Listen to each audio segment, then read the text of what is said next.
მოგესალმებით.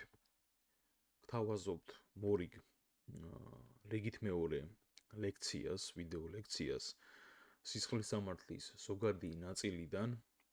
ვინც არის ის მათ ვეტყვი, რომ აღნიშნული მიმართულებით ერთი ლექცია უკვე ჩვენ ონლაინ პლატფორმაზე YouTube გვერდზე განთავსებული გვაქვს. პირველი ლექცია, რომელიც შეეხებოდა სისხლის სამართლის კანონის მოქმედების ფარგლებს და ამჯერად უკვე გთავაზობთ მორიგ საკვანძო საკითხს ზოგადი ნაწილისა, რომელიც შეეხება მიზეზობრივ კავშირს და ობიექტურ შერაცხვას. პატარა რეზიუმეს გავაკეთებ, სანამ დავიწყებთ ვიდეოს განხილვას. საუბარი არის იმაზე, რომ ძირითადად ნებისმიერი ლექციის ფარგლებში შემოთავაზებული ვიდეოში აქცენტი გაკეთებული იქნება არა თეორიულ ნაწილზე, იმიტომ რომ არ გადაგხალოთ, არამედ პრაქტიკული დანიშნულება იქნება, რადგან ჩვენი გვერდის და მუშაობის მთელი იდეა არის იმაში, რომ თქვენ გაგიმარტივდეთ მომზადება, მეცადინეობა და ცოდნის გადამეორება ამა თუ იმ გამოცდების ჩასაბარებლად, როგორც იქნება ეს ადვოკატთა საკვალიფიკაციო გამოცდა, პროკურატურის გამოცდები, მისაღები და საკვალიფიკაციო, ასევე გამომძიებელთა გამოცდა და ასე შემდეგ. და ძირითადად ნებისმიერ ფორმატში ჩაწერილი ლექციის ფარგლებში ძირითადი დატვირთვა იქნება კაზუსებზე, ტესტებზე და იმაზე, თუ რა პრაქტიკული გამოყენება უნდა მივცეთ ამა თუ იმ თეორიულ ნაწილს, რასაც გვთავაზობს ჩვენი იურიდიული ლიტერატურა.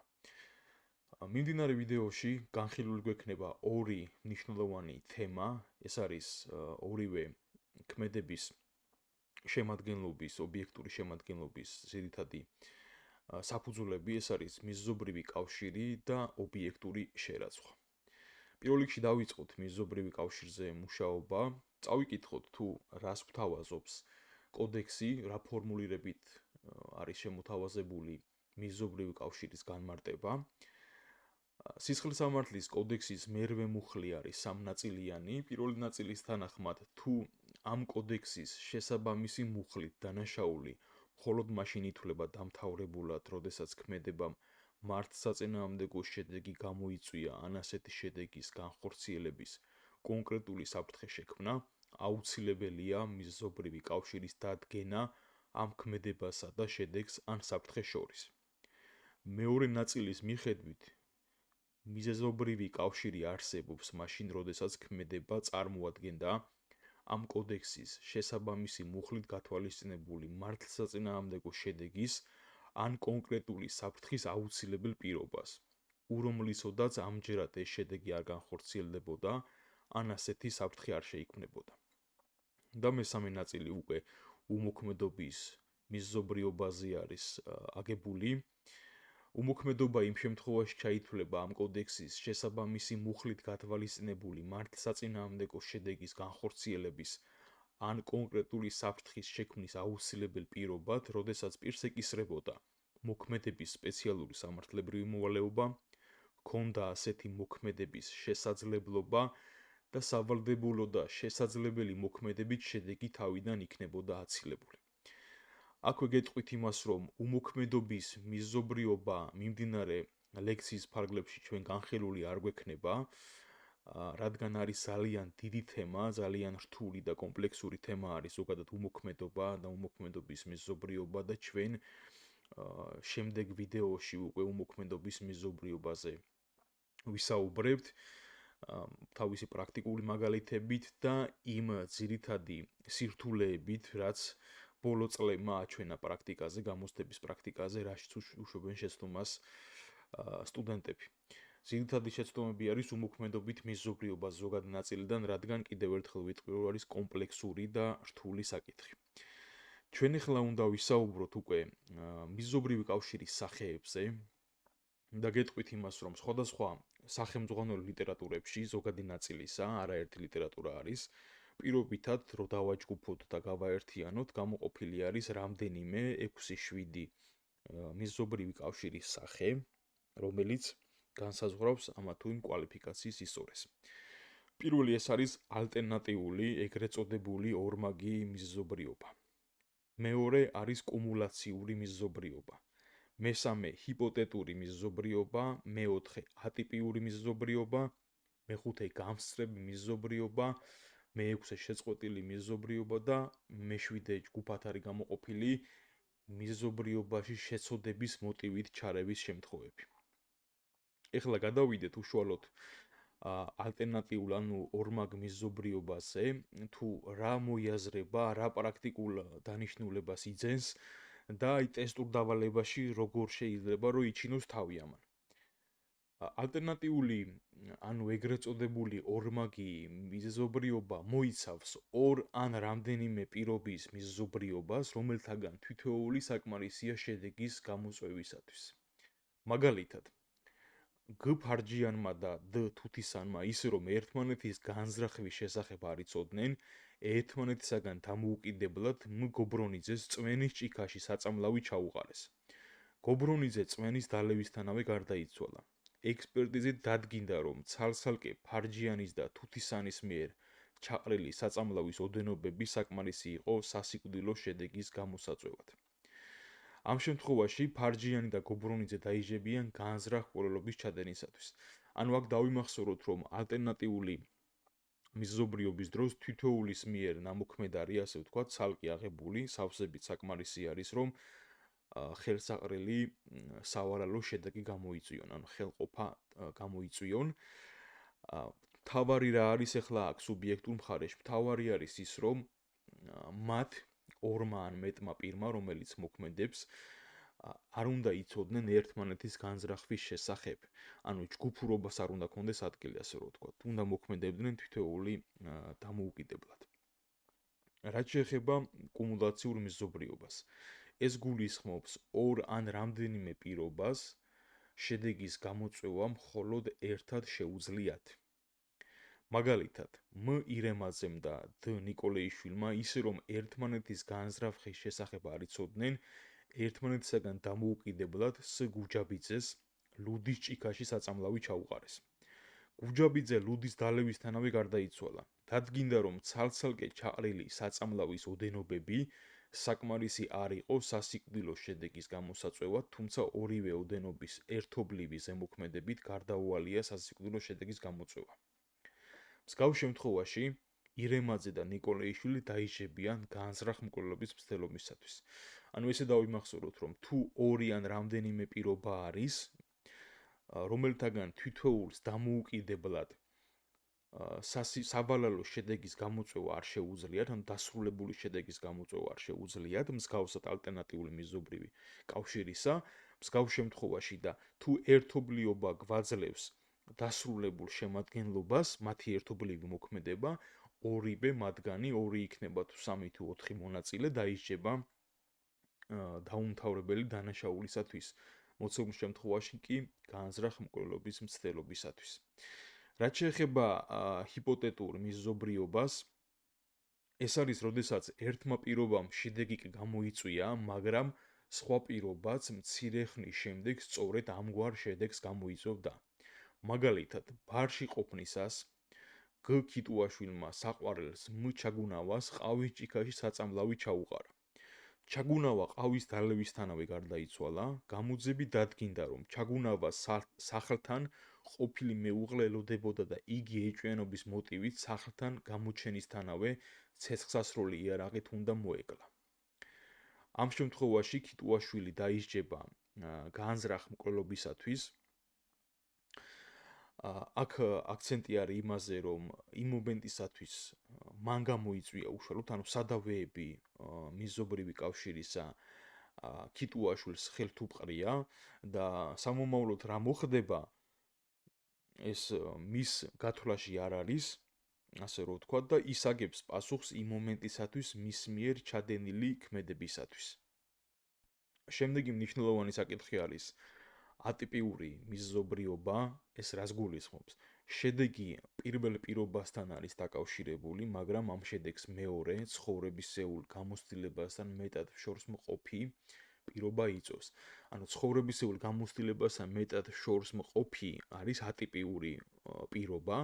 აი ეს ატიპიურობა განაპირობებს იმას, რომ პირს არ შეიძლება დასრულებული დანაშაულისათვის დაეკისროს სისხლესამართლებრივი პასუხისგებლობა, მაგალითად, სიჭინავამ მოკვლის მიზნით ბ. მედულაშვილი დანით დაჭრა. სასწრაფო დახმარების მანქანის მძღოლმა, რომელსაც მედულაშვილი საავადმყოფოში გადაჰყავდა, მოსახვევში ვერ უზრუნველყო სატრანსპორტო საშუალების უსაფრთხო მართვა, ამობრუნდა და ცეცხლი გაუჩნდა. ავტოსაგზაო შემთხვევის შედეგად ექიმი და მედულაშვილი ადგილზე დაიღუპნენ. მსგავს შემთხვევაში სიწინავა განზრახ მკვლელობის მცდელობისათვის აგებს პასუხს. ატიპიური მიზიდობრიობის სხვა კლასიკურ მაგალითად შეიძლება განვიხილოთ შემთხვევა, როდესაც ერთი პირი მეორეს თავში გაშლილ ხელს წამოარტყავს, თუმცა ეს უკანასკნელი მოკვდება იმის გამო, რომ თავზე ოპერაცია აქვს გაკეთებული და გარკვეული ნაწილი თავის ქალის მას არ აქვს. ანუ ეგრეთ წოდებული იმპლანტი უყენია, ხო? თავარი არის, რომ აი ვინც ხელი წამოარტყა, იმისთვის ეს ცნობა არ უნდა იყოს წინასწარ მიღებული, ანუ არ უნდა იცოდეს ეს. აი მიზეზობრიობის ატიპიურობა სწორედ იმაში ვლინდება, რომ თავში გაშლილი ხელის წამორტყმით სასიკვდილო შედეგი როგორც წესი არ დგება, ხო, ცხოვრებისული გამოცდილებიდან გამომდინარე. გაშლილი ხელის თავში წამორტყმით კაც ვერ მოკლავ, ასე რომ ვთქვათ. რაც შეეხება გამსწრებ მიზეზობრიობას. ასე დროს შედეგი იმ მოქმედებით დგება, რომლის განხორციელებაც წინა მეზობრიობის გარეშე შეუძლებელი იქნებოდა. მაგალითად, ს. ნადიბაიძემ კრივში მსოფლიოს 4 გზის ჩემპიონი გ. პაპაშვილი მოწამლა. სახლში მიმავალ გზაზე პაპაშვილს დ. ერზიკიანი და უსუფოვი თავს დაესხნენ, რომლებმაც ცემით სიცოცხლეს გამოასალმეს. პაპაშვილი მოწამვლით დასუსტებული რომ არ ყოფილიყო, იგი თავდამსხმელებს უპრობლემოდ გაუმკლავდებოდა და სიკვდილს გადაურჩებოდა. ეხლა რა ხდება აქ? კვალიფიკაციის შესახებ იურიდიულ ლიტერატურაში ორი მიმართულება არის გავრცელებული, ჩამოყალიბებული, ასე რომ ვთქვათ. ერთი გვეუბნება, რომ არის დასრულებული დანაშაული, ხოლო მეორე გვეუბნება, რომ არის დაუმთავრებელი, დაუსრულებელი დანაშაული. პირველი მოსასწრების მიხედვით, პირველ შემოქმედს, ანუ ამ შემთხვევაში ნადიბაიძეს, დამდგარი შედეგი ობიექტურად არ შეერაცხება. იგი მხოლოდ მცდელობისათვის აგებს პასუხს. ამას გვეუბნება ერთი ვარიანტი. თუმცა მეორე ვარიანტი, სწორი შეხედულება რაც არის ის, რომ ნადიბაიძის ქმედება დამთავრებული მკვლელობად დაკვალიფიცირდება და ასევე დასრულებული მკვლელობისთვის დაიჯებიან ეს ერზიკიანი და უსუფოვიც. თუმცა მათი პასუხისგებლობა აი ამ ორის დამძიმდება, იქიდან გამომდინარე, რომ ჩაიდინეს დამამძიმებელ გარემოებაში მკვლელობა, კერძოდ კი ჯგუფურად, როგორც ხედავთ, ორნი მოქმედებდნენ.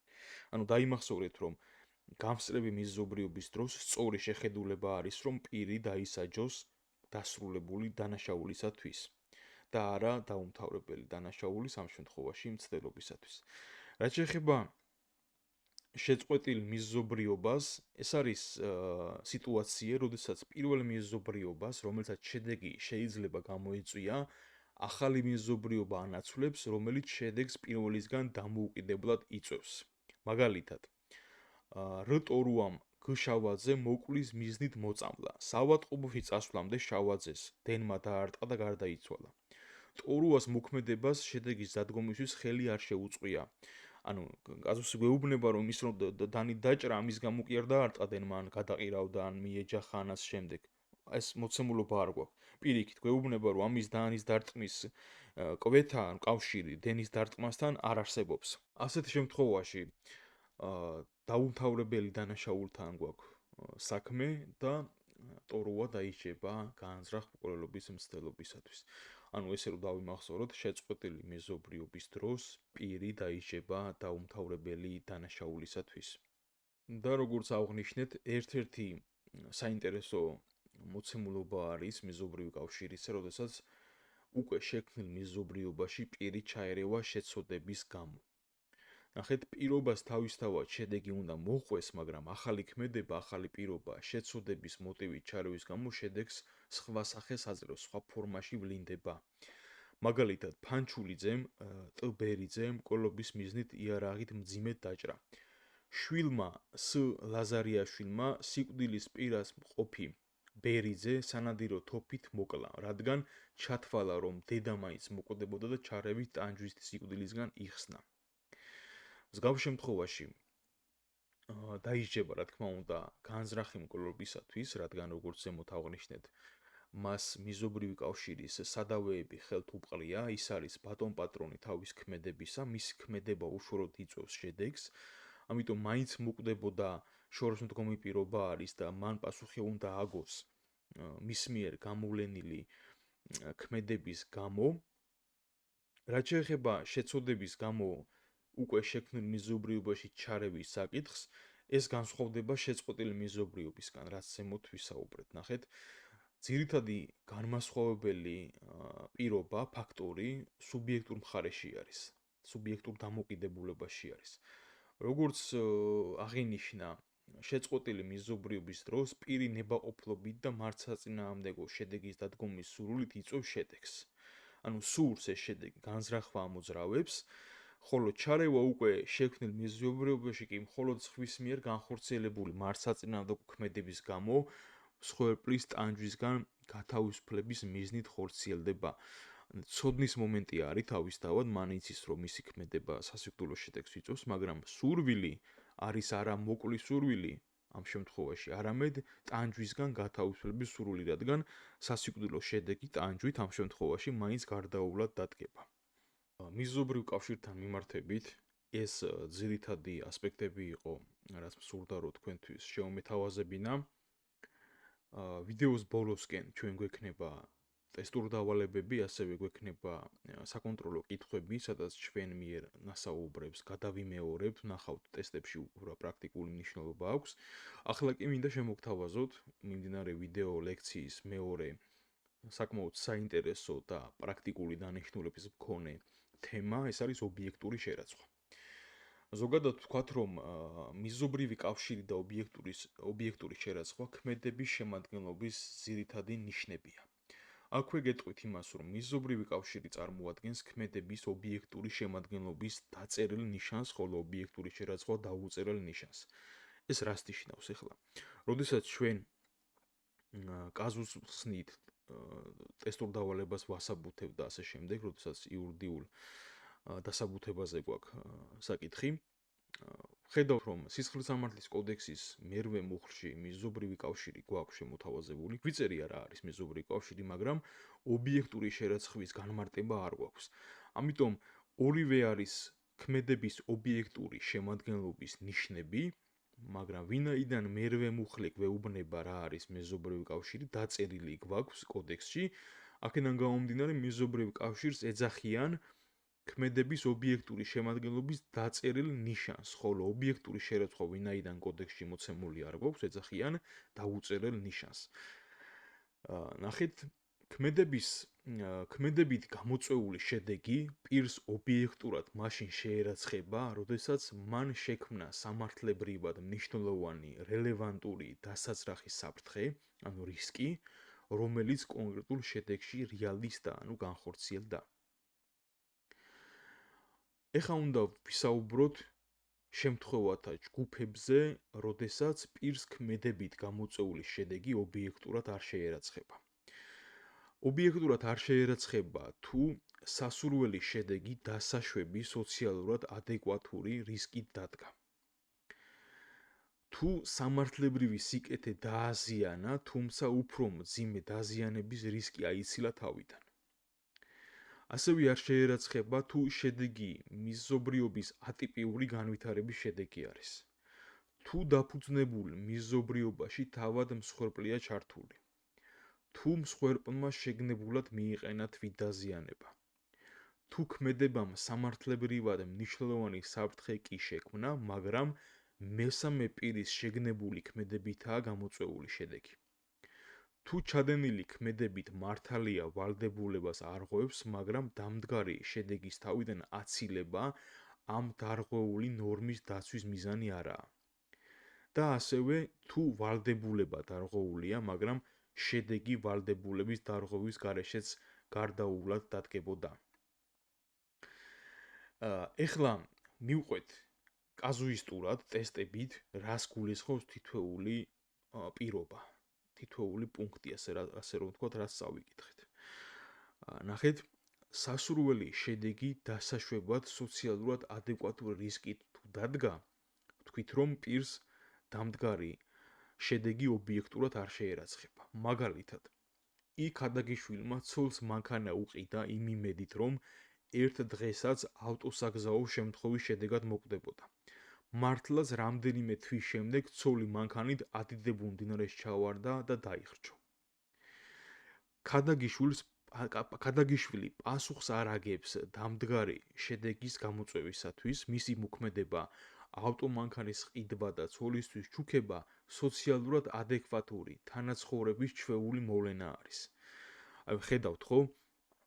მანქანა აჩუქა იმ იმედით, რომ ცოლი მოკვდებოდა, მაგრამ ქმედება რაც განახორციელა, თანაცხოვრების ჩვეული მოვლენა არის, აბსოლუტურად ადეკვატური მდგომარეობა არის სოციალური თანაცხოვრებისა, ამიტომ ამის გამო მიუხედავად იმისა, რომ მისთვის სასურველი შედეგი დადგა და გათვალა რაც ჰქონდა სისრულეში იქნა მოყვანილი, მას დამდგარი შედეგი ობიექტურად ვერ შეერაცხება.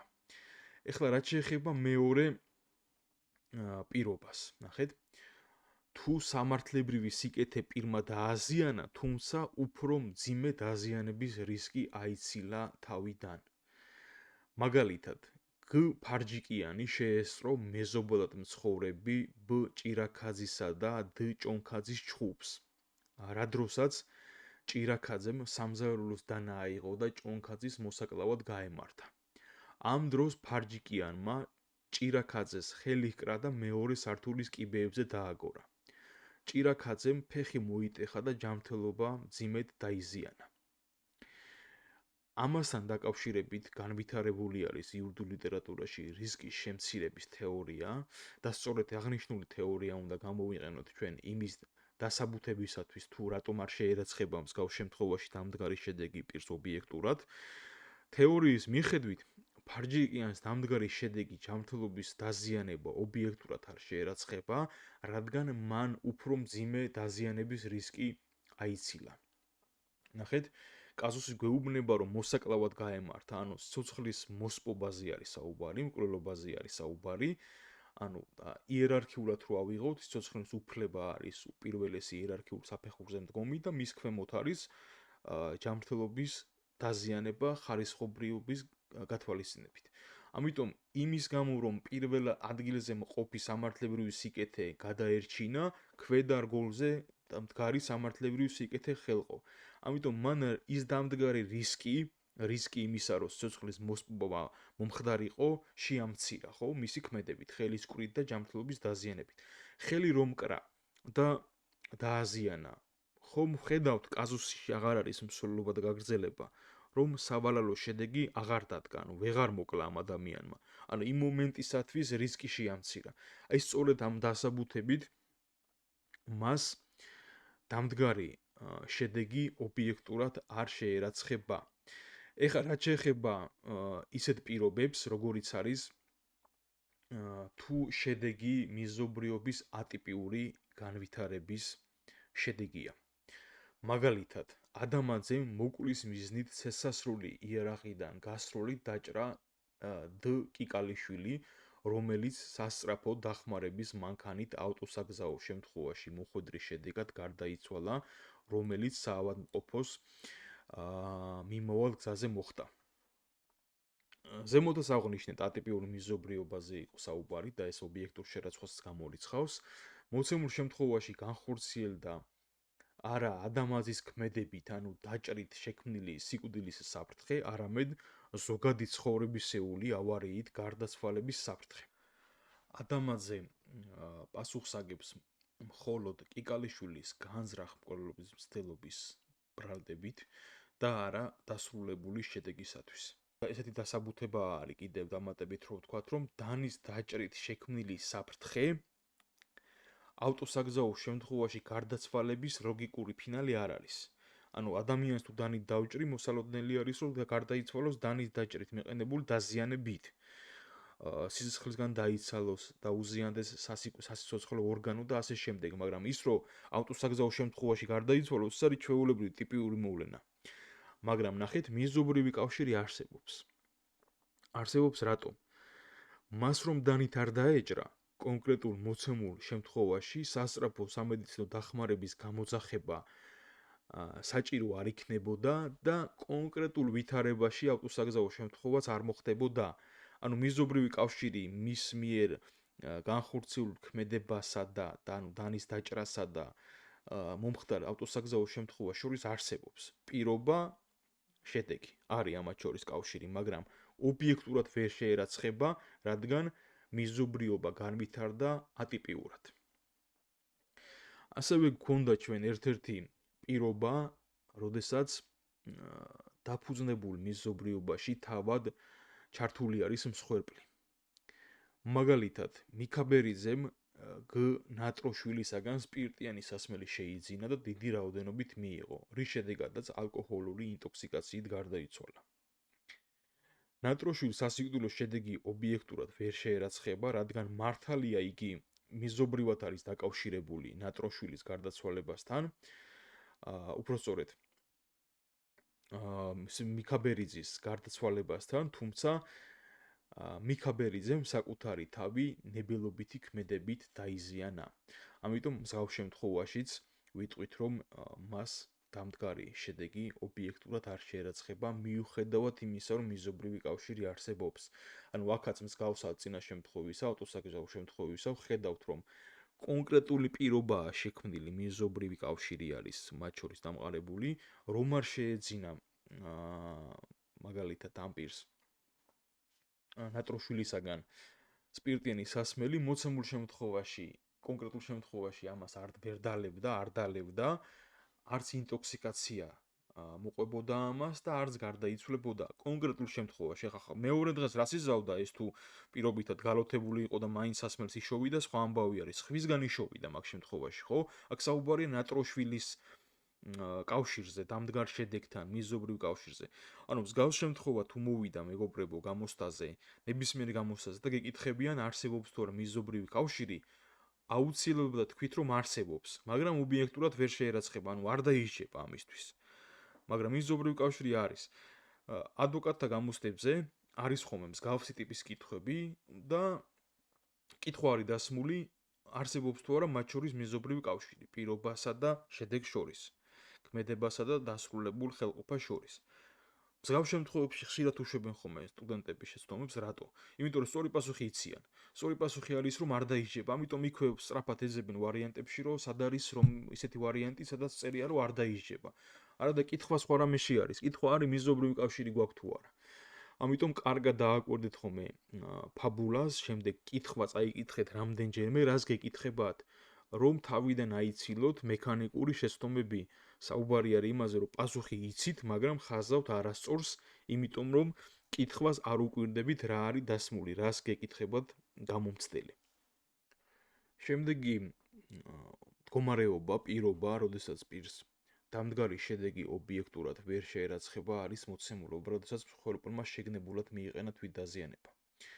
მაგალითად, ა ირემაძეს, რომელიც გამომძიებელია, შემთხვევით მაგიდაზე დარჩა კანონიერ მფლობელობაში არსებული ცეცხლსასროლი იარაღი, მომენტით ისარგებლა და შერაცხადმა դ ადამაშვილმა იარაღი თავი მოიკრა. ეხლა მოცემულ შემთხვევაში д ადამაშვილმა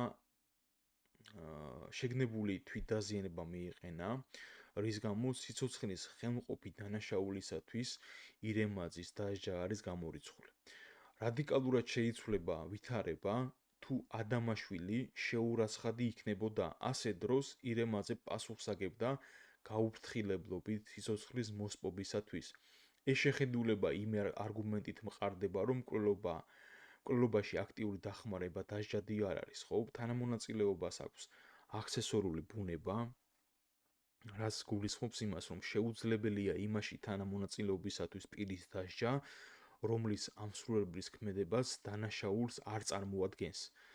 შესაბამისად, თუ დასაშვები არის დიდი, ანუ თვითმკვლელობაში განზრახი დახმარება მოქმედებით, მით უფრო დასაშვები უნდა იყოს მცირე, თვითმკვლელობაში გაუფრთხილებელი ხელშეწყობა ცეცხლსასროლი იარაღის მიმართ დაუდევარი მოპყრობით.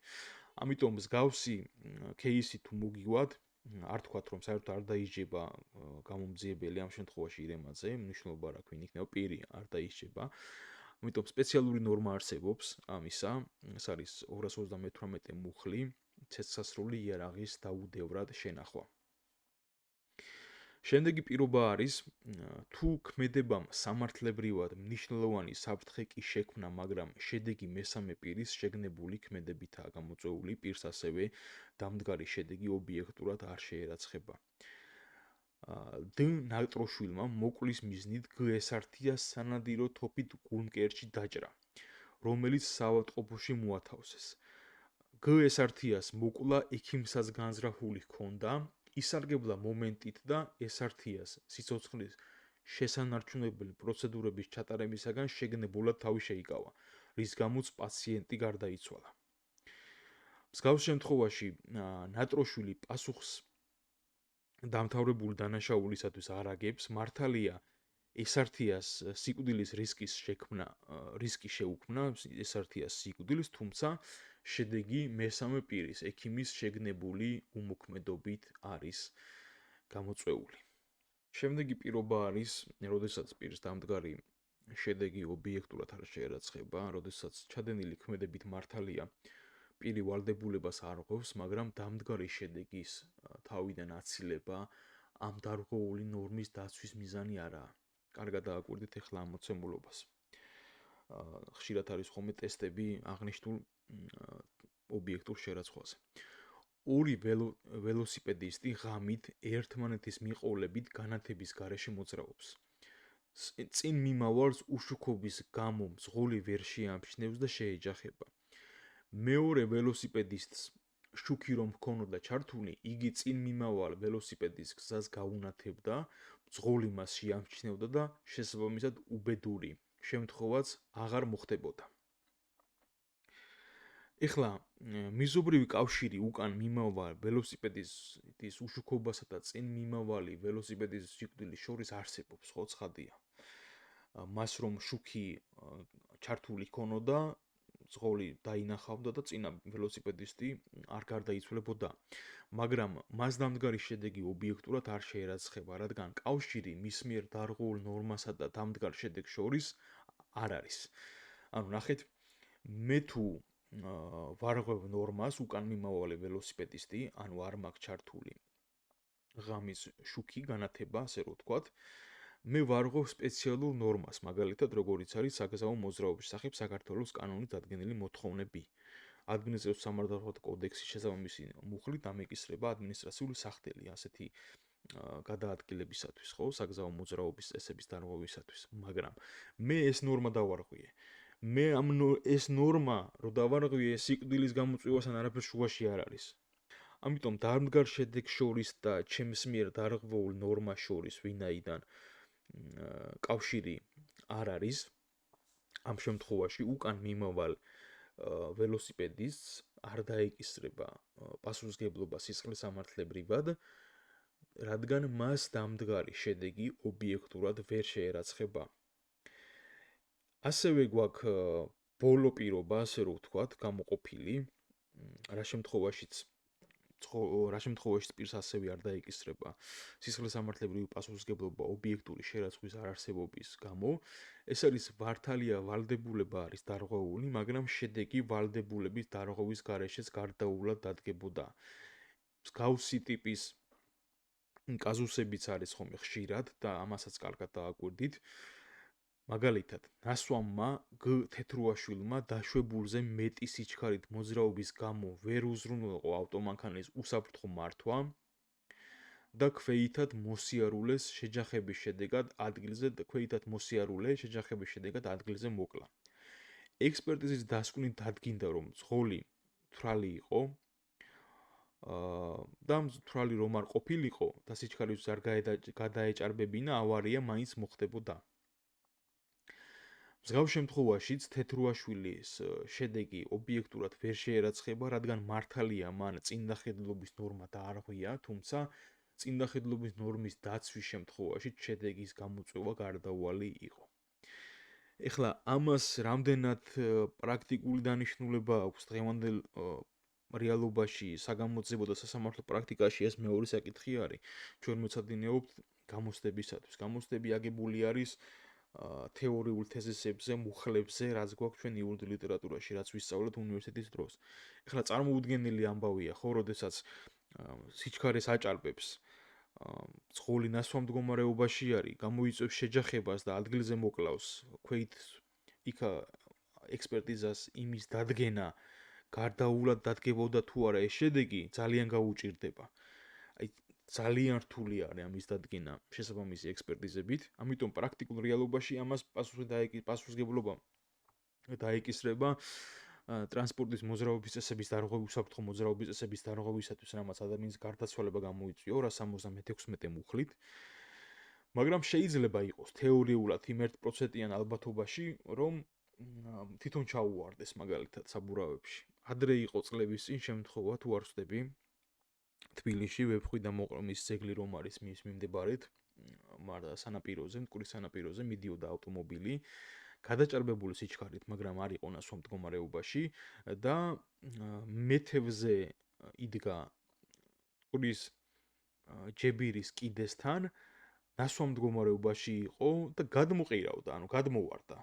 აი ეს ზურგით იდგა და გადავარდა უკან და იმდენად ახლო დისტანციაზე იყო მძღოლი, რომ ვერანაირად ვერს დამოხრუჭებით, ვერაფრით ვეღარ შეძლო მანევრით თავიდან აცილება, ასეთ გადაუარა და საავადმყოფოში მიყვანის შემდეგ ეს ადამიანი გარდაიცვალა. აქ როგორც მახსოვს, ძალიან დიდი დავისაგანი გამოიწვია იმან, რომ აი ზუსტად ეს მოცემულობა იყო, რომ იმდენად უჩვეულოდ მოხდა ეს, იმდენად თვითონ ჩაუვარდა საბურავებში, აქ სიჩქარის გადაჭარბებაზე არ იყო საუბარი. ნელა რომ დაშვებული სიჩქარე თუ წასულიყო, მაინც გადაუვლიდა, მაინც დაეჯახებოდა და მაინც სასიკვდილო შედეგი იქნებოდა გამოწვეული. ну როგორც მახსოვს, იქ მაინც გამტყუნდა ეს ადამიანი, დამნაშავეცნეს 276 მუხლით, მაგრამ მე თუ ვიპოვი ამ განაჩენს, განვიხილოთ ეს განაჩენი, საინტერესო განაჩენი იყო, სასამართლომ იმსჯელა ამ მოცემულობაზე სხვათა შორის, მაგრამ მაინც ძირითადი აქცენტი წავიდა იქითკენ, რომ საგზაო მოძრაობის შესახებ კანონის მოთხოვნები უხეშად უგულებელყო მძღოლმა, რადგან მიდიოდა გადაჭარბებული სიჩქარით. და აი ამაზეა აგოთელი გამომტყუნებელი განაჩენი. ну ერთ სიტყვით როდესაც მსგავსი შემთხვევა იქნება და გვეუბნება კაზუსი, ნახეთ, ერთ რამეს დააკვირდით, მე ქვემოდაც გვექნება ტესტში ამაზე აქცენტი გაკეთებული. დააკვირდით იმას, რომ შედეგი გარდაუვალი უნდა იყოს, ანუ თუ ნორმას არ არღოს პირი, აი ნორმის დაურღვევლადაც შედეგი უნდა გარდაუვლად გამოწვეული იქნეს. თუ სავარაუდოა, რომ შედეგი არ იქნებოდა გამოწვეული, ამ შემთხვევაში პასუხისმგებლობა დაეკისრება. ანუ 100%-იანი სიზუსტე უნდა გქონდეს იმისა, დასკვნით, რომ რომს არ დაერღვია ნორმა პირს, შედეგი მაინც თავიდან ვერ იქნებოდა აცილებული. თუ სავარაუდოა, რომ შედეგი თავიდან შეიძლება აცილებული ყოფილიყო, ამ შემთხვევაში პირს დაეკისრება პასუხისმგებლობა. გვაქვს ესეთი შემთხვევა კიდე. თუ მსხვერპლი თუ პირი მსხვერპლს უпростоრად ერთ მძიმე შედეგს თავიდან ააცილებს, მაგრამ ამასთანავე იგი მის მნიშვნელოვან სამართლებრივ სიკეთეს ხელყოფს. ანუ მეორე დამოუკიდებელ მძიმე შედეგს გამოიწვევს, მისი პასუხისმგებლობა ობიექტური შერაცხვის გამორიცხვით არ გამოირიცხება. ანუ თუ მაგალითად მძიმე შედეგი თავიდან აიცილა და უფრო ნაკლებად მძიმეს თვითონ იწვევს, პასუხისმგებლობა მაინც არ გამოირიცხება. ხა რაზეა საუბარი, ნახეთ. მაგალითად, ავიღოთ ესეთი შემთხვევა, პირმა გადაარჩინა მსხვერპლი მკვლელობისაგან, ან ტრეფიკინგისაგან, აი მძიმე რაღაცისგან გადაარჩინა რა. ვაჭრობისგან გადაარჩინა, გაეყიდათ ეს ადამიანი მაგალითად. ნაწილ ორგანოები უნდა ამოეცალა და ასე შემდეგ. გადაარჩინა, წაიყვანა სახლში.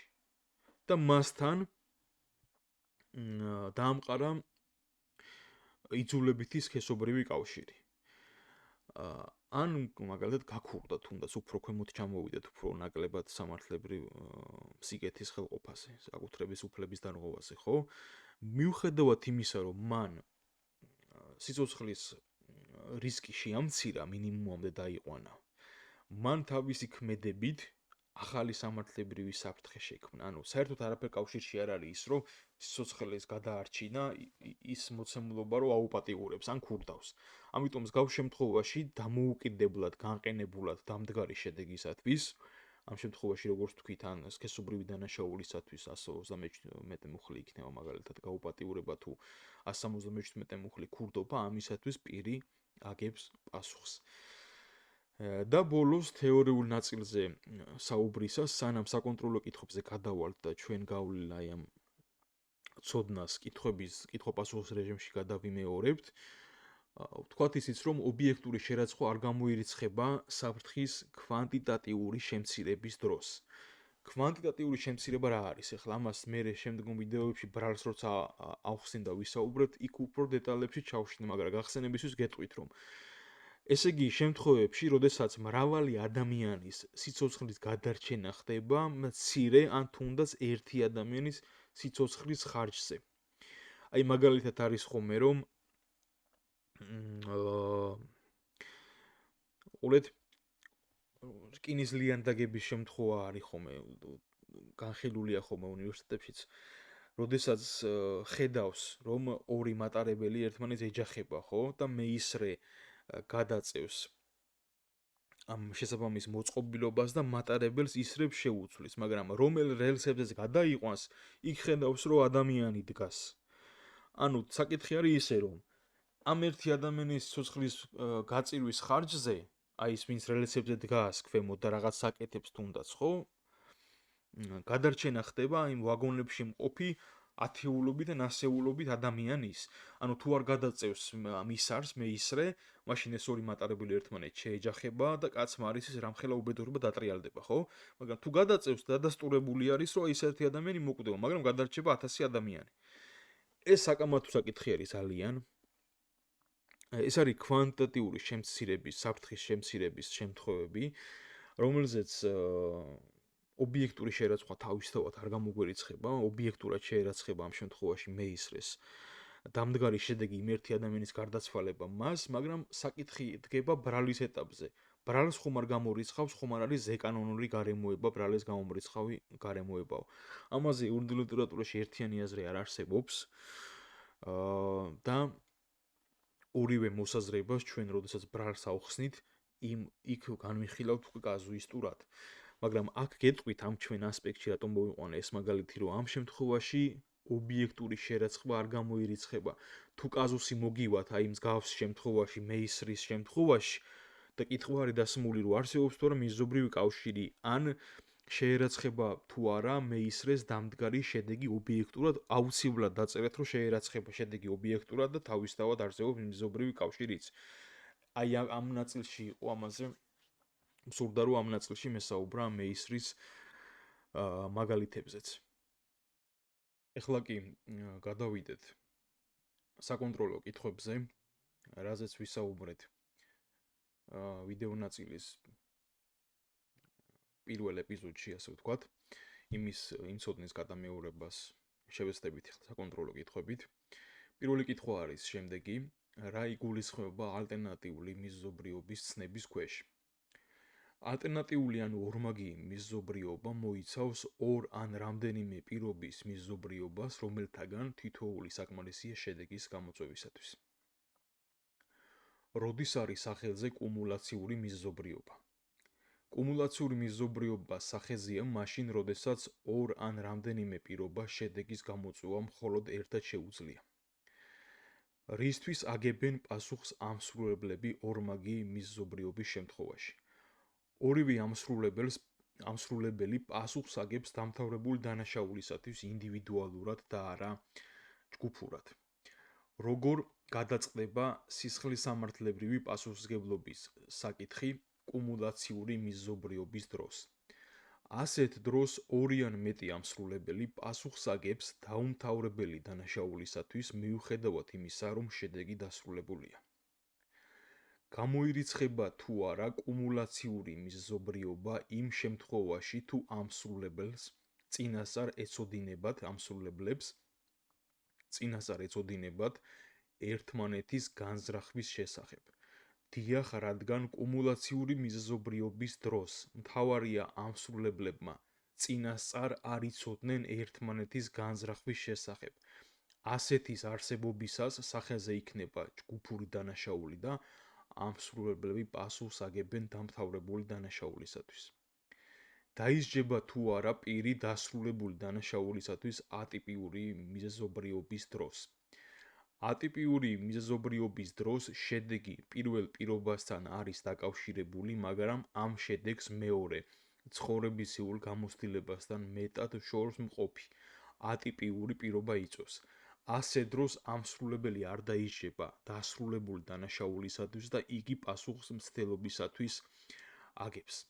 რა იგულისხმება შეწყვეტილი მიზეზობრიობის ცნების ქვეშ?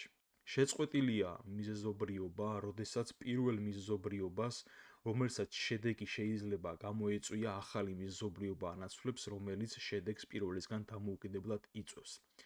რას გულისხმობს გამსწრები, ანუ მრავალსაფეხურიანი მიზეზობრიობა?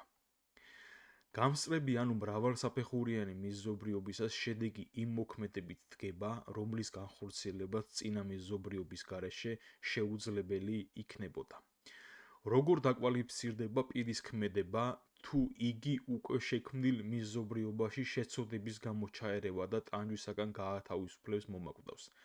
შეცოდების გამო ჩარევა უკვე მიზეზობრიობაში სახეზე გვაქვს მაშინ, როდესაც პირობას თავისთავად შედეგი უნდა მოყვეს, მაგრამ ახალი ქმედება, ახალი პირობა შეცოდების მოტივით ჩარევის გამო შედეგს სხვა სახეს აძლევს. მიუხედავად შეცოდების მოტივაციისა, პირს პასუხისმგებლობა დასრულებული დანაშაულისათვის დაეკისრება. როდის შეერაცხება პირს ქმედებით გამოწვეული შედეგი ობიექტურად? ქმედებით გამოწვეული შედეგი პირს ობიექტურად მაშინ შეერაცხება, როდესაც მან შექმნა სამართლებრივად მნიშვნელოვანი რელევანტური დასაძრახი საფრთხე, რისკი, რომელიც კონკრეტულ შედეგში განხორციელდა. როგორ გადაწყდება პირის სისხლის სამართლებრივი პასუხისმგებლობის საკითხი, თუ სასურველი შედეგი დასაშვები სოციალურად ადეკვატური რისკით დადგა. ასე დროს პირს დამდგარი შედეგი ობიექტურად არ შეერაცხება. დაეკისრება თუ არა პირს სისხლის სამართლებრივი პასუხისმგებლობა იმ დამდგარი შედეგისათვის, რომელიც მან გამოიწვია, თუმცა უფრო დიდი სამართლებრივი სიკეთის დაზიანების რისკი თავიდან აიცილა. ასეთ დროს პირს სისხლის სამართლებრივი პასუხისმგებლობა არ დაეკისრება ობიექტური შერაცხვის შეუძლებლობის გამო. შეერაცხება თუ არა პირს დამდგარი შედეგი ობიექტურად, თუ მისმა ქმედებამ სამართლებრივად მნიშვნელოვანი საფრთხე კი შექმნა, მაგრამ შედეგი მესამე პირის შეგნებული ქმედებითაა გამოწვეული. ასეთ შემთხვევებში პირს დამდგარი შედეგი ობიექტურად ვერ შეერაცხება. შეერაცხება თუ არა პირს დამდგარი შედეგი ობიექტურად, იმ შემთხვევაში თუ მართალია მის მიერ ვალდებულება დაირღვა, მაგრამ ვალდებულების დარღვევის შემთხვევაშიც შედეგის დადგომა გარდაუვალი იყო. ასეთ დროს მიუხედავად პირის მიერ ვალდებულების დარღვევისა, მას დამდგარი შედეგი ობიექტურად არ შეერაცხება. და ბოლოს მე-15 საკონტროლო კითხვა არის, გამოირიცხება თუ არა ობიექტური შერაცხვა საფრთხის კვანტიტატიური შემცირების დროს. ასე დროს ობიექტური შერაცხვა არ გამოირიცხება, ამასთან საკამათოა საკითხი იმის შესახებ, საფრთხის კვანტიტატიური შემცირება არის თუ არა ბრალის გამომრიცხველი ზეკანონური გარემოება. საკონტროლო კითხვების შემდეგ უკვე გადავიდეთ ტესტურ დავალებებზე, მეგობრებო, მომზადებული მაქვს რამდენიმე ტესტური დავალება განვლილი მასალის ირგვლივ, როგორც მიზეზობრივი კავშირის სახეებზე, ასევე თავისთავად ობიექტური შერაცხვის გამომრიცხველ მნიშვნელოვან პირობებზეც. ტესტი ნომერი 1. პაპიძემ და გ ბაკურაძემ ისე რომ მათ არ იცოდნენ ერთმანეთის განზრახვის შესახებ, დ ბოტკოველს წმენის ჭიქაში ჩაუყარეს ციანიდი, რის შედეგადაც ეს უკანასკნელი რამდენიმე წუთში გარდაიცვალა. სასამართლო სამედიცინო ექსპერტიზით დადგინდა, რომ თითოეული მათგანის მიერ ჩაყრილი ციანიდის დოზა საკმარისი არ იქნებოდა სასიკვდილო შედეგის გამოსაწვევად, თუმცა ერთობლივი დოზა შედეგს უპირობოდ გამოიწვევდა. კითხვა გვაქვს დასმული, როგორ შეფასდება პაპიძისა და ბაკურაძის ქმედებები. A ვარიანტია ორივე პასუხს აგებს განზრახი მკვლელობისათვის, B ვარიანტია პაპიძე პასუხს აგებს განზრახ მკვლელობის მცდელობისათვის, ხოლო ბაკურაძე განზრახ მკვლელობისათვის, G ვარიანტია პაპიძე პასუხს აგებს განზრახ მკვლელობისათვის, ხოლო ბაკურაძე განზრახ მკვლელობის მცდელობისათვის და D ვარიანტია ორივე პასუხს აგებს განზრახ მკვლელობის მცდელობისათვის. ეხლა აქ როგორც აღნიშნეთ ზემოთ, სახეზე გვაქვს კუმულაციური მიზობრიობა, როდის არის ეს სახეზე, როდესაც ორ ან რამდენიმე პირობას შედეგის გამოწვევა მხოლოდ ერთობლივი ძალისხმევით შეუძლიათ. ასეთ დროს ორივე შემოქმედი დანაშაულებრივი ხელყოფისა პასუხს აგებს დაუსრულებელი დანაშაულისათვის. ამ შემთხვევაში სწორი პასუხი გვექნება, რა თქმა უნდა, D ვარიანტი, პაპიძეც და ბაკურაძეც დაიჟებიან განზრახ-მკვლელობის მცდელობისათვის, მიუხედავად იმისა, რომ ხელყოფილი შედეგი დასრულებული სახით გვაქვს შემოთავაზებული. ტესტი ნომერი 2. G ბოტკოველმა M ხეცურიანს ლუდის ქილაში სასიკვდილო ქიმიური ნივთიერება ჩაუყარა, რასაც ამ უკანასკნელის სიკვდილი მოჰყვა. სასამართლო სამედიცინო ექსპერტიზით დადგინდა, რომ ხეცურიანი მეოთხე სტადიის ავთვისებიანი სიმსივნით იყო დაავადებული და ექიმთა კონსილიუმის დასკვნის მიხედვით იგი მაქსიმუმ ერთ თვეში დაავადებით გარდაიცვლებოდა. დაიჯება თუ არა G ბოტკოველი დამთავრებული განზრახი დანაშაულისათვის. A ვარიანტია, დიახ, იგი დაიჯება განზრახი მკვლელობისათვის. B ვარიანტია, დიახ, იგი დაიჯება წინასწარი შეცნობით უმწეო მდგომარეობაში მყოფის განზრახ მკვლელობისათვის. G ვარიანტია, არა, რადგან ხეცურიანი მაინც მოკვდებოდა და D ვარიანტია, არა, რადგან ბოტკოველი დაიჯება განზრახ მკვლელობის მცდელობისათვის. აქ სახეზე გვაქვს ჰიპოთეტური მიზობრიობა, რომლის მიხედვითაც სწორი პასუხი გვექნება A ვარიანტი, როგორც უკვე აღნიშნეთ, ჰიპოთეტური მიზობრიობა გვაქვს სახეზე, მაშინ, როდესაც ერთმა პირობამ შედეგი კი გამოიწვია, მაგრამ სხვა პირობაც მცირე ხნის შემდეგ სწორედ ამგვარ შედეგს გამოიწვევდა. ასე დროს ამსრულებელს ობიექტურად შეერაცხება დამდგარი შედეგი, სიკვდილი კონკრეტულ დროს უშუალოდ მისი ქმედების შედეგად იქნა გამოწვეული. ეხლა რაც შეეხება უმწეო მდგომარეობას, კაზუსი არ იძლევა მინიშნებას იმასთან დაკავშირებით, რომ ამსრულებელმა რაიმე ფორმით იცოდა ამგვარი მდგომარეობის შესახებ მსხვერპლისა. ამასთან ცალკე აღებული სიმსივნით დაავადება არ ქმნის უმწეო მდგომარეობას, თუ მას არ ახლავს თან ისეთი მკვეთრი შეზღუდვები, გართულებები, როგორიცაა პირობითად გადაადგილების უნარი, მკვეთრი სისუსტე, კიდურების დაუმორჩილებლობა და ასე შემდეგ, წოლიარე მდგომარეობა და ასე შემდეგ. ვინაიდან ეს ნიშნები ჩვენ სახეზე არ გვაქვს, ცალკე აღებული სიმსივნის მეოთხე სტადია არ ქმნის უმწეო მდგომარეობას და ამის გამო ბოტკოველს პასუხისმგებლობა 109 მუხლზე ვერ გადაუკვალიფიცირდება ბრალი, ასე რომ ვთქვა და დაიჯება მარტივი მკვლელობისათვის კოდექსის 108 მუხლის შესაბამისად. გადავიდეთ მესამე ტესტურ დავალებაზე. გუგეშაშვილმა მოკვლის მიზნით ბოჭორიშვილს წმენის ჭიქაში სასიკვდილო ქიმიური ნივთიერება ჩაუყარა. სანამ ბოჭორიშვილი გარდაიცვლებოდა, მას ფულის დაუფლების მიზნით თავს დაესხა დანით შეერაღებული A მარტიროსიანი, რომელმაც ძვირფასეულობის დაუფლებისთანავე მოკლა. კითხვა არის, დაისჯებიან თუ არა გუგეშაშვილი და მარტიროსიანი დამთავრებული განზრახ მკვლელობისათვის. A ვარიანტია, დიახ, ვინაიდან ისინი არ მოქმედებდნენ ერთიანი განზრახვით, ისინი ცალ-ცალკე აგებენ პასუხს განზრახ მკვლელობისათვის. B ვარიანტია, დიახ, რადგან ორივეს ქმედება დამდგარ სასიკვდილო შედეგთან მიზობრივ კავშირშია. G ვარიანტია, არა, გუგეშაშვილი დაიჯება განზრახ მკვლელობის მცდელობისათვის, ხოლო მარტიროსიანი განზრახ მკვლელობისათვის. და D ვარიანტია, არა, ვინაიდან ორივეს ქმედება შედეგთან თანაბრად არის მიზობრივ კავშირში, ისინი დაიჯებიან განზრახ მკვლელობის მცდელობისათვის. ეხლა, როგორც ვხედავთ, მიზობრივი კავშირი გუგეშაშვილის ქმედებასა და ბოჭორიშვილის მოწამვლის გზით გარდაცვალებას შორის არის გაწყვეტილი, ხო? აქ ვხედავთ, რომ დანით დარტყმის შედეგად სიკვდილი მაინც დადგებოდა, მიუხედავად იმისა, გუგეშაშვილი მოწამლავდა თუ არა მსხვერპლს. აქედან გამომდინარე, გუგეშაშვილის ქმედება მიზობრივ კავშირში არ არის დანით მიყენებული დაზიანების შედეგად გარდაცვალებასთან, კვალიფიკაცია რადიკალურად შეიცვლებოდა იმ შემთხვევაში, თუ კაზუსი მოგვცემდა მინიშნებას იმაზე, რომ მოწამვლის შედეგად მსხვერპლი იმდენად იყო დასუსტებული, რომ ვერც წინააღმდეგობის გაწევით და ვერც გაქცევით უშველიდა თავს, თუმცა მოწამლული რომ არ ყოფილიყო, ამას მოახერხებდა. მსგავსი რომ იყოს ჩადებული, ამ შემთხვევაში ორივე პირი გუგეშაშვილის და ბოჭორიშვილის დაიჭებოდნენ დამთავრებული განზრახი მკვლელობისათვის.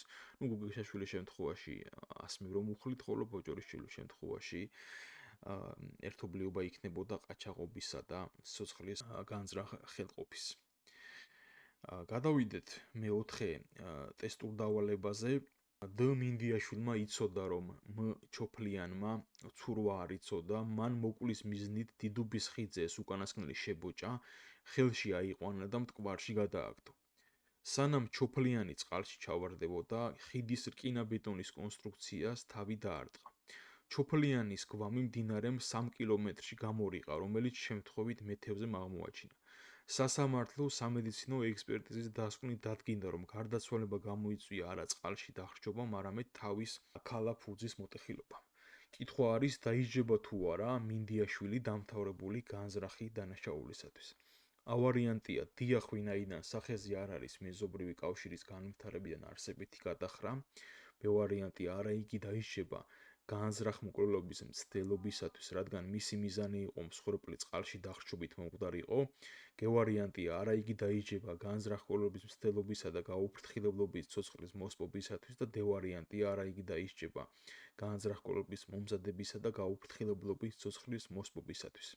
ეხლა აქ რა გვაქვს? აქ გვაქვს ატიპიური არის მიზობრიობა თუ ტიპიური, ხო? მიზობრივი კავშირიდან არსებითი არის გადახრა, როდესაც ბუნებრივი კანონზომიერებით ლოგიკურად ქმედებას დამდგარი შედეგი არ უნდა მოყვეს. ატიპიური მეზობრიობისას შედეგი პირველ პირობასთან არის დაკავშირებული, მაგრამ ამ შედეგს მეორე ცხოვრებისულ გამოცდილებასთან მეტად შორსყოფი ატიპიური პირობა იწვევს. ეხლა აქ ატიპიურობა არ გვაქვს, მეზობრივი კავშირისთან არსებითი გადახრა სახეზე არ გვაქვს, რის გამოც ორ პასუხად უნდა მოუხავს ვარიანტი.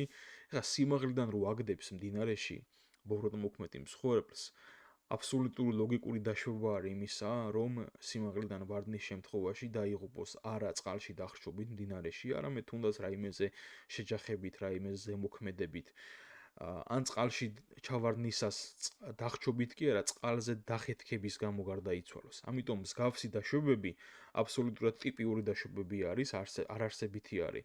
მსგავსი გადახრა, რომ რკინა-ბეტონის კონსტრუქციას შეეჯახა მსხვერპლი წყალში ჩავარდნამდე, ამიტომ მის პასუხისმგებლობას ეს არ ცვლის, არ გამორიცხავს, არც ამსუბუქებს და არც ამძიმებს ამ შემთხვევაში და იგი დაიჯება დამთავრებული განზრახი მკვლელობისათვის.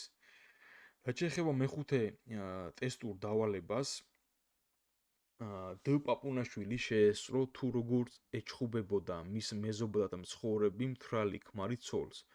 პაპუნაშვილი შეეცადა მეზობლის დამშვიდებას, მაგრამ უშედეგოდ. ამ დროს ქმარმა მაგიდის უჯრიდან ცეცხლსასროლი იარაღი ამოიღო, საბრძოლო მდგომარეობაში მოიყვანა და ცოლს დაუმიზნა.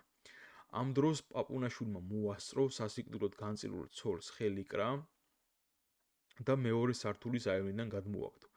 გასროლილი ტყვია ცოლსაც და პაპუნაშვილსაც ასწდა. დაცემის შედეგად ქალმა ორივე ფეხი მოიტეხა. კითხვა არის, დაიჯება თუ არა პაპუნაშვილი ქალის ჯანმრთელობის დაზიანებისათვის. ავარიანტია დიახ, რადგან მან ხელისკვრით ახალი საფრთხე შექმნა, რომელიც კონკრეტულ შედეგში ფეხების მოტეხვა შერიალიზდა.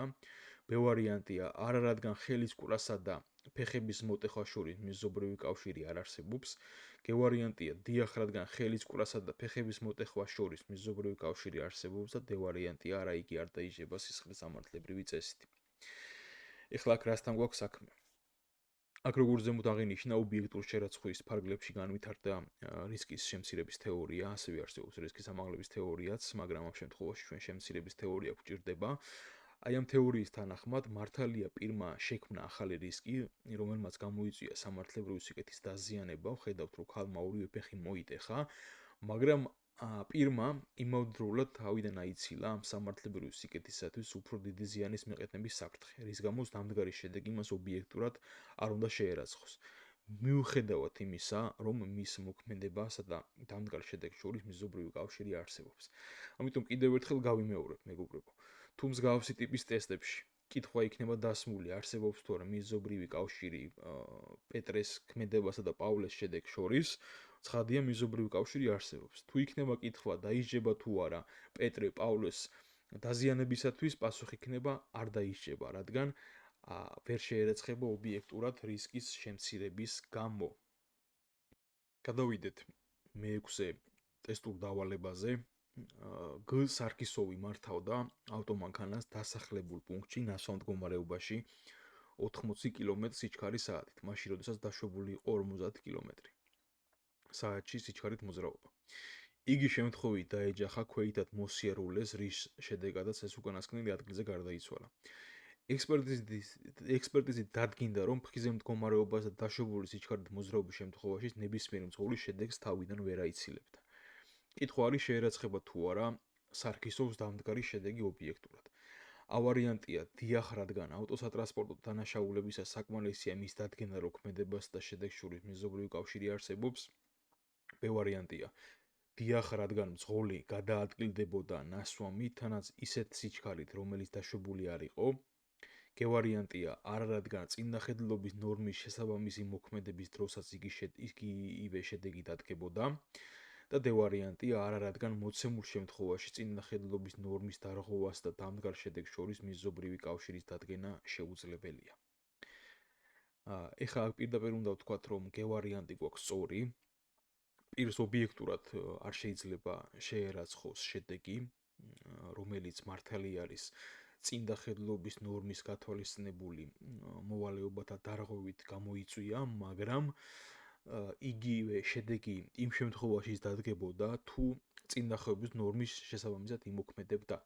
ანუ აქ აქცენტს ვაკეთებთ იმაზე, როგორც ზემოთ აღვნიშნეთ, რომ თუ შედეგის დადგომა წინახედლობის ნორმის დაცვის შემთხვევაშიც გარდაუვალი იყო, პირს ობიექტურად დამდგარი შედეგი არ შეერაცხება, მაგრამ თუ არა გარდაუვალი, არამედ დასაშვები შესაძლებელი იყო, ალბათობა იყო გამოთქმული ამისა, რომ შედეგი შესაძლოა გამოწვეული ყოფილიყო, მას პასუხისმგებლობა დაეკისრება. რაც შეეხება მეშვიდე ტესტურ დავალებას, ინასარიძე ბავშვობის მეგობრის გოცირიძის სანახავად მიივიდა და ორივეს თხრობისათვის სამყოფი ფსიქოტროპული ნივთიერება მიიტანა. გოცირიძემ და ინასარიძემ მიიღეს აბები, მალევე გოცირიძე ძირს დაეცა და პირღებინება დაეწყო. შეშინებულმა ინასარიძემ დასახმარებლად 112-ში დარეკა, თუმცა უშედეგოდ. ექიმების მოსვლამდე ის უკვე გარდაცვლილი იყო. სასამართლო სამედიცინო ექსპერტიზის დასკვნით დადგინდა, რომ გადაჭარბებული დოზით ფსიქოტროპული ნივთიერების სისხლის შერევამ გულის გაჩერება გამოიწვია. გამომძიებელმა ინასარიძეს ბრალად წარუდგინა გაუფრთხილებლობით სისხლის მოსპობა და გამოკითხვის დასრულებისთანავე დააკავა. სწორია თუ არა გამომძიებლის მიერ წარდგენილი ბრალი. ავარიანტია არა, რადგან გოცირიძის გარდაცვალებასა და ინასარიძის ქმედებას შორის არ არსებობს მეზობრივი კავშირი.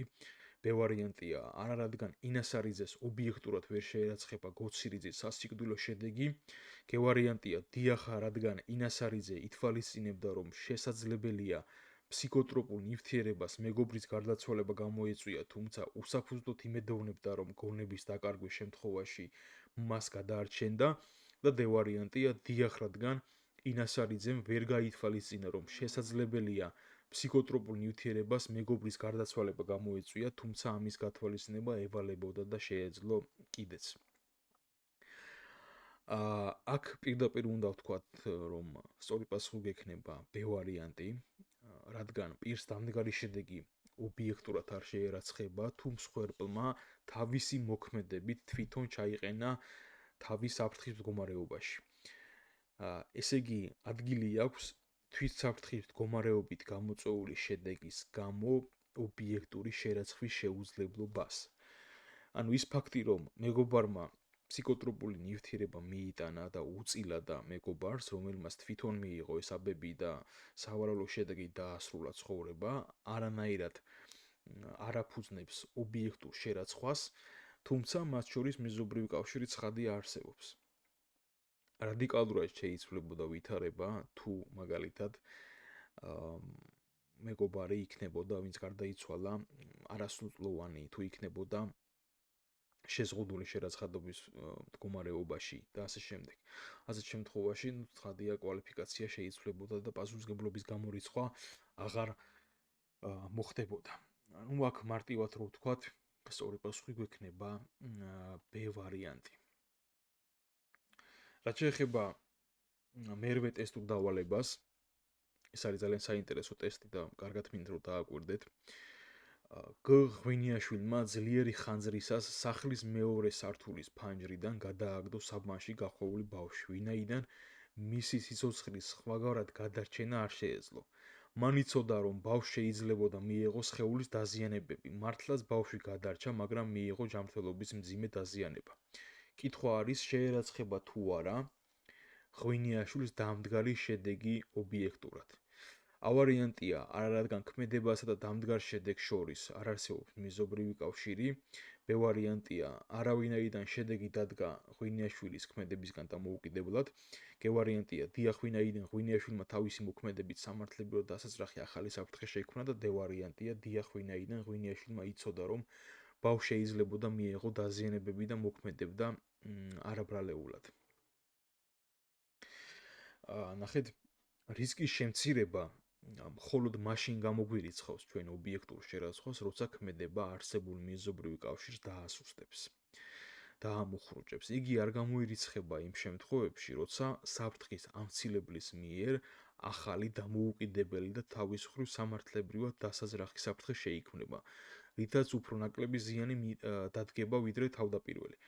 ასეთი ზიანი უფრო დიდი საფრთხის თავიდან აცილების მიუხედავად ობიექტურად შეერაცხება პირს. ეხლა ეს მსჯელობა რომ ჩვენს კაზუსს მოვარგოთ, გვექნება შემდეგი სურათი. ცეცხლმოკიდებული სახლის ფანჯრიდან ბავშვის გადაგდებით სრულიად ახალი საფრთხე იქნა შექმნილი. მართალია ბავშვი გადარჩა და არ დაიწვა, თუმცა ღვინიაშვილის ქმედება შედეგი უფრო სწორედ მაინც შეერაცხება ობიექტურად. შესაბამისად, სწორი პასუხი გვექნება მესამე ვარიანტი. აქვე ისმის კითხვა, შეიძლება თუ არა მისი გამართლება დანაშაულის სამსაფეხურიანი სისტემის რომელიმე საფეხურზე. პასუხი არის დიახ, რა თქმა უნდა. ასეთ შემთხვევაში გამოირიცხება მარწინააღმდეგობა, რადგან სახეზე არის სისხლის სამართლის კოდექსის 31 მუხლით გათვალისწინებული მართლზომიერი რისკი. მარწინააღმდეგობის გარდაცვალ გარემოებებს, როდესაც ავხსნით, მეგობრებო, იქ ჩვენ გვექნება მარწზომიერ რისკზე დეტალური მსჯელობა. მაგრამ მსგავს შემთხვევაში, აი განსხვავებით იმისაგან, იარაღი რომ ამოიღო და ფანჯრიდან რომ გადმოაგდო ქალი და ორივე ფეხი მოტეხა, ხო? მკვლელობის გარო გადაარჩინა. აქ განსხვავებული სიტუაცია არის, იმიტომ რომ ბავშვი გადმოაგდო ფანჯრიდან და სრულიად ახალი არანაკლები საფრთხე შექმნა. მოკვლის საფრთხე, გარდაცვალების საფრთხე შეუქმნა ბავშვს. რომ გადარჩა, ეს იყო შესაძლებლობა, ასე ვთქვათ. მაგრამ საფრთხე როგორც ასეთი სიცოცხლის მოსპობის ხანძრისგან დაიწვებოდა ეს ბავშვი თუ ფანჯრიდან გადაგდებისას, საფრთხე მაინც დააფუძნა ამ ადამიანმა. ამიტომ ობიექტურად შეერაცხება, თუმცა მარწზომიერი რისკი გაწია, რომელიც გამართლდა და ამის გამო იგი არ მოქმედებს მართლს საწინააღმდეგოდ. რაც შეეხება მეცხრე ტესტური დავალება არის მრავალსაფეხურიან მეზობრიობაზე. ბ ოდიშელიძემ კრივში ორგზის ჩემპიონს მიხანაშვილს ბარში ყოფნის დროს ლუდის ქილაში საწამლავი ჩაუყარა, რასაც რამდენიმე საათში მსხვერპლის სიკვდილი უნდა გამოეწვია. ბარში ყოფნის დროს მიხანაშვილს დაცვის თანამშრომელ რობაქიძესთან შელაპარაკება მოუვიდა. იმის გამო, რომ იგი ძლიერ მოწამლული იყო და დასუსტებული იყო, წინააღმდეგობის გაწევა ვერ შეძლო, რობაქიძემ მას ხელი ჰკრა, რის შედეგადაც მიხანაშვილი ძირს დაეცა და თავი დაარტყა. სასამართლო სამედიცინო ექსპერტიზით დადგინდა, რომ გარდაცვალების გამომწვევი მიზეზი იყო დაცემის შედეგად თავის ქალის ღია მოტეხილობა. კითხვა არის, როგორ შეფასდება ოდიშელიძეს და რობაქიძის ქმედებები. ა ვარიანტია, ოდიშელიძე დაისჯება განზრახ მკვლელობის მცდელობისათვის, ხოლო რობაქიძე განზრახ მკვლელობისათვის. ბ ვარიანტია, ორივე დაისჯებიან განზრახ მკვლელობის მცდელობისათვის. გ ვარიანტია, ორივეს დამდგარი სასიკვდილო შედეგი ობიექტურად შეერაცხება და პასუხსაგებენ განზრახი მკვლელობისათვის და դ ვარიანტია, ოდიშელიძე და რობაქიძე პასუხსაგებენ ჯგუფურად ჩადენილი განზრახ მკვლელობისათვის. როგორც ზემოთ აღვნიშნეთ, გამსწრები მეზობრიობის, ანუ მრავალსაფეხურიანი მეზობრიობის შედეგი იმ მოქმედებით დგება, რომლის განხორციელებაც წინა მეზობრიობის გარეშე შეუძლებელი იქნებოდა. სწორი შეხედულებით ორივე პირს დამდგარი შედეგი ობიექტურად უნდა შეერაცხოთ. ამიტომ სწორი პასუხი გვექნება ჩვენ გ ვარიანტი.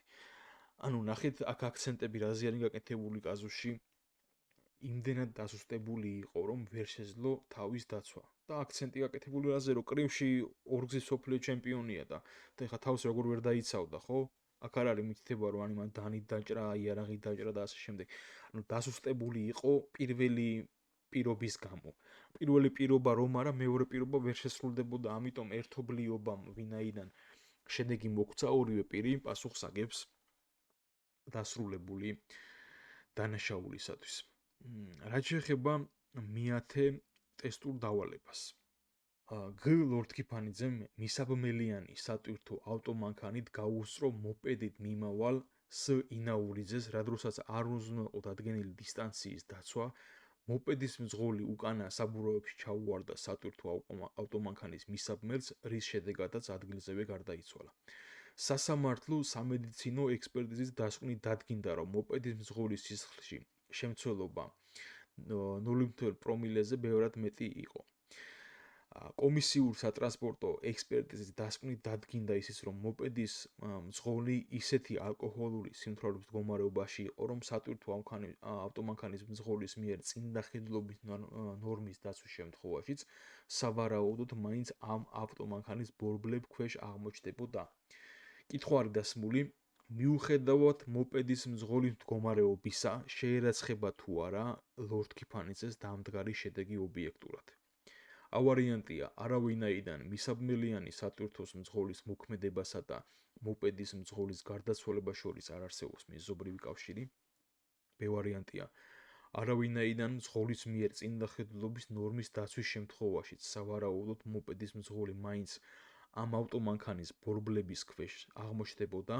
გ-ვარიანტია, დიახ, ვინაიდან ასეთ შემთხვევაში შედეგის ობიექტური შერაცხვა რისკის ამაღლების თეორიით დასაბუთებულია და დ-ვარიანტია, არავინაიდან ასეთ შემთხვევაში შედეგის ობიექტური შერაცხვა რისკის ამაღლების თეორიით გამორიცხულია.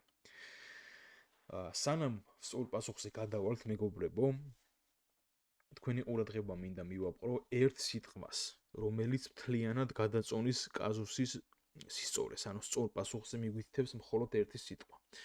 ნახეთ, რომელი სიტყვა არის ეს?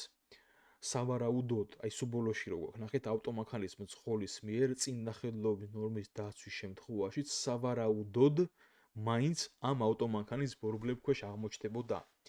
ეხლა რაზე არის აქ აქცენტი გაკეთებული? რისკის ამაღლების თეორია გერმანულ სისხლის სამართალში ერთ-ერთი საინტერესო თეორია არის. სისხლის სამართლის მეცნიერებაში არის სადაო საკითხი, გაუფრთხილებლობის შემთხვევაში პირს შეერაცხება თუ არა მისი ქმედებით გამოწვეული შედეგი, როცა უტყუარად არ დგინდება, არამედ მხოლოდ ვარაუდი შეიძლება გამოითქვას, რომ პირის მიერ მართლზომიერი ალტერნატიული ქმედების ჩადენის შემთხვევაში შედეგი თავიდან იქნებოდა აცილებული. სწორედ მსგავსი პრობლემაა დასმული მოცემულ კაზუსში, სადაც რისკის ამაღლების თეორიით შედეგის ობიექტური შერაცხვა არის დასაბუთებული, ხოლო ისეთ შემთხვევაში, როდესაც უტყუარად დგინდება, რომ მართლზომიერი ალტერნატიული მოქმედებაც უეჭველად იგივე შედეგს გამოიწვევდა, შედეგის ობიექტურ შერაცხვა გამოირიცხება. ეხლა ეს თეორიული საკითხი, რომ გავაპრაქტიკულოთ და გავამარტივოთ ჩვენივე კაზუსზე მსჯელობით. პირველი, რასაც ყურადღება უნდა მივაპყროთ, არის ის, რომ სატვირთო მძღოლი არღვევს საგზაო მოძრაობის წესებს. პირველი ეს, ხო? მეორე არის, რომ ველოსიპედის მძღოლი არის მთვრალი და მესამე, რაც ყველაზე ყურადსაღები არის, რომ იმ შემთხვევაში თუ სატვირთოს მძღოლი დადგენილი დისტანციის დაცვით განახორციელებდა მანევრს, ესე იგი იმ შემთხვევაში კი თუ იგი არ დაარღვევდა სატრანსპორტო საშუალების მოძრაობის წესს, ველოსიპედის მძღოლი სავარაუდოდ მაინც მას საბურავებში ჩაუვარდებოდა.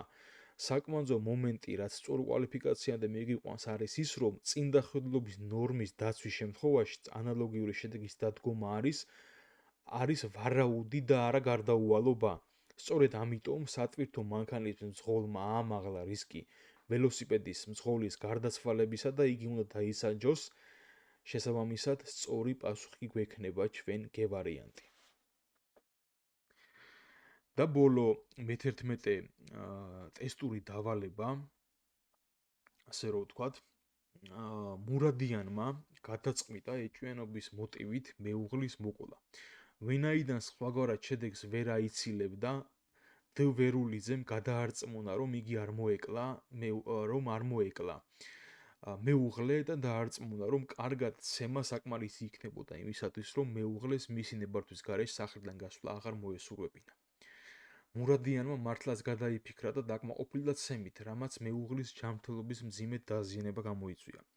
კითხვა არის, შეერაცხება თუ არა ვერულიძეს მურადიანის მეუღლის ჯანმრთელობის მძიმე დაზიანება. ვარიანტია არა, რადგან ვერულიძის მოქმედებასა და მეუღლის ჯანმრთელობის მძიმე დაზიანებას შორის არ არსებობს მეზობრივი კავშირი. ვარიანტია არავინაიდან შედეგის ობიექტური შერაცხვა რისკის შემცირების გამო უნდა გამოირიცხოს. ვარიანტია დიახ, ვინაიდან ვერულიძის მოქმედებასა და მეუღლის ჯანმრთელობის მძიმე დაზიანებას შორის არსებობს მეზობრივი კავშირი და ვარიანტია დიახ, ვინაიდან ვერულიძემ თავისი მოქმედებით შექმნა სამართლებრივად დასაზრახი საფრთხის მდგომარეობა. მსგავს კაზუსებში დასმული პრობლემა უნდა გადაწყდეს როგორც უკვე არაერთგზის ვახსენეთ რისკის შემცირების თეორიით, რომლის შინაარსიც მდგომარეობს სწორედ იმაში, რომ პირმა მართალია თავისი მოქმედებით რისკი შექმნა, რომელმაც სამართლებრივი სიკეთის დაზიანება გამოიწვია, მაგრამ ამით მან იმავდროულად სამართლებრივი სიკეთისათვის უფრო დიდი ზიანის მიყენების საფრთხე აიცილა თავიდან. ასეთ შემთხვევაში პირს დამდგარი შედეგი ობიექტურად არ შეერაცხება, კერძოდ ადგილი აქვს რისკის შემცირებას, რის გამოც მას ობიექტურად დამდგარი შედეგი არ უნდა შევრაცხოთ. ამიტომ სწორი პასუხი გვექნება ამ შემთხვევაში ვარიანტი. ვიდეო ლექციის ფარგლებში მეგობრებო, მეზობრივ კავშირსა და ობიექტურ შერაცხვასთან მიმართებით ეს იყო ძირითადი აქცენტები, რასაც ვსურდა რომ თქვენთან მესაუბრა.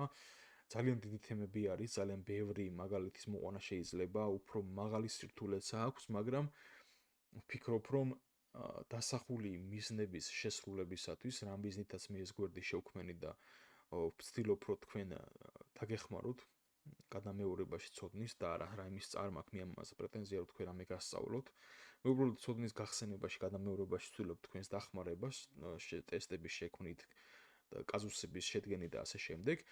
ვფიქრობ, რომ აი ამ გამოცდებისთვის რა მიზნითაც ჩვენ შევქმნით ეს გვერდი, ამ მიზნების დასახული მიზნებს და ამოცანებს პასუხობს ეს მოცემულობა. აი ეს არის საკმარისი იმისათვის, რომ გამოცდებში თქვენ სწორად განსაზღვროთ, რა შემთხვევაში გამოგვერიცხება მეზობრივი კავშირი, რა შემთხვევაში გვაქვს მეზობრივი კავშირი სახეზე, როდის არ შეიძლება პირს შეერაცხოს დამდგარი შედეგი ობიექტურად, რას გულისხმობს რისკის შემცირების დამაღლების თეორიები, რა არის ატიპური მეზობრიობა და ასე შემდეგ და ასე შემდეგ.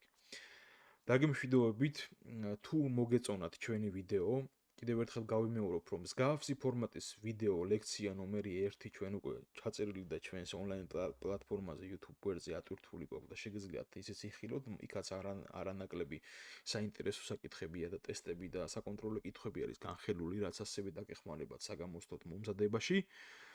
თუ მოგწონთ ჩვენი ვიდეო, სურვილი გვექნება, რომ გვერდი გამოიწეროთ და კომენტარებში დააფიქსიროთ თქვენი შეხედულება, რას დაამატებდით, რას გააუმჯობესებდით, ნებისმიერი თქვენი მოსაზრება და რჩევა ჩვენთვის იქნება გასათვალისწინებელი და მნიშვნელოვანი. ნახვამდის გისურვებთ წარმატებებს.